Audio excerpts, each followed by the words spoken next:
In 2012, a seemingly perfect family was found brutally murdered in their suburban home. The Taylors, David and Laura, both in their early 40s, and their two children, Olivia, 16, and Noah, 13, were discovered in what appeared to be a horrific act of violence. The murders shocked their small, tight-knit community, leaving behind a trail of confusion, grief, and horror. So, what seemed like a random attack, however, quickly evolved into a chilling story of manipulation, control, and betrayal. It began on a quiet evening when a concerned neighbor who hadn't heard from the family for a few days decided to check in. The house was eerily silent. Inside, they found David and Laura in the living room, each viciously beaten and stabbed. Olivia and Noah were discovered in their respective bedrooms, both showing similar signs of violence. The murder was brutal, but there were no signs of a forced entry. Nothing had been stolen. The family's valuables were untouched. At first, detectives thought it might have been a robbery gone wrong, but the absence of any physical evidence pointing to a break-in made that theory seem less likely. As investigators scoured the crime scene for clues, they found no signs of a struggle. The house was surprisingly neat, the only disarray being the gruesome evidence of the killings. The lack of forced entry meant the killer had either been let in or was someone the family trusted. The initial suspects were all people with clear motives: financial issues, family tensions, and even a few estranged friends. But none of these leads panned out. No one seemed to have a good reason to murder the Taylors, and all alibis checked out. The case went cold. However, there was one person who had been in the house the night of the murders. Olivia, the teenage daughter, was the one who had discovered the bodies. In the hours following the discovery, Olivia appeared distraught, a typical reaction for someone who had just found their family dead. But as investigators began speaking with Olivia's friends and family, they discovered that something was off. Olivia's behavior didn't fit with the image of a grieving daughter who had just lost her entire family. Investigators began to focus on her, wondering if she could be involved in some way. As they dug into her life, a disturbing pattern began to emerge. Olivia had been hiding something. She had started spending a lot of time online, engaging with people who seemed to be from a very different world than the one she'd grown up in. At first, her parents had assumed it was typical teenage rebellion, the kind of online activity many teenagers engage in. But what Olivia had been involved in wasn't typical at all. Olivia had become involved with a secretive group, a cult-like organization that preyed on vulnerable, isolated teenagers. This group wasn't known for traditional criminal activity, but for its insidious ability to manipulate and control young minds. They promised their followers a sense of belonging, power, and enlightenment. But in reality, they used psychological manipulation and emotional control to bend their followers to their will. Olivia's involvement with the group wasn't something she discussed with her family, and her parents had no idea what she was going through. They had no idea that their daughter had become a target of this manipulative organization.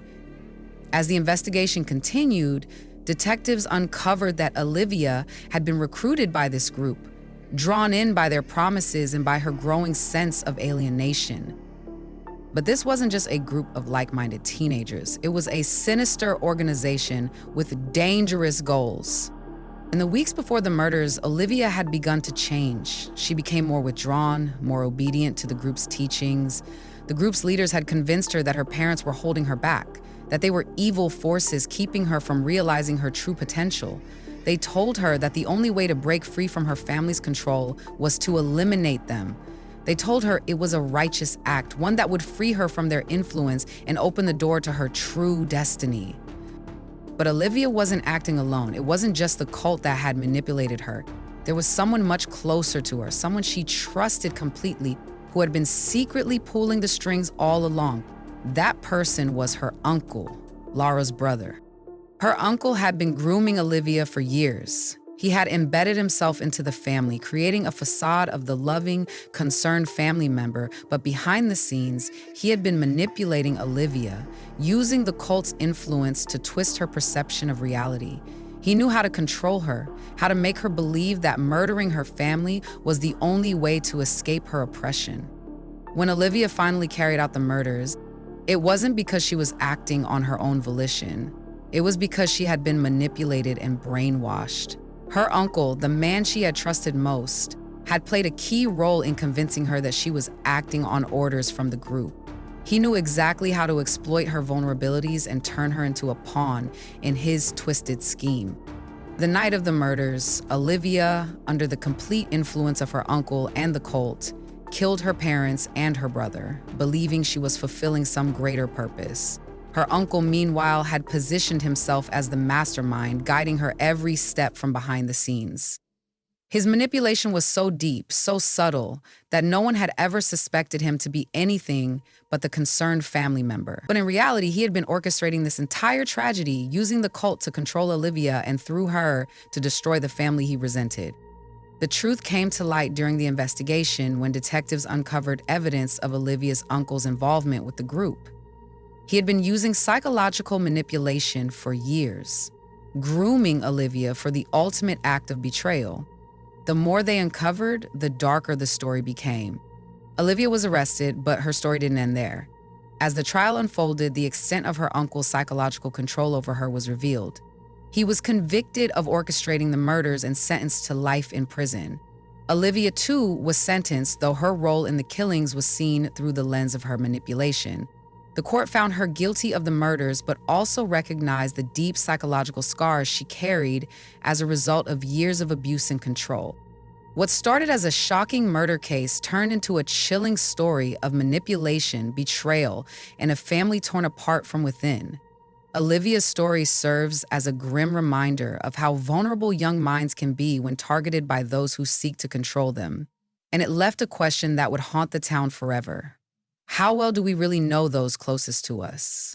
Man, this case is just wild. It's one of those stories that leaves you speechless, right?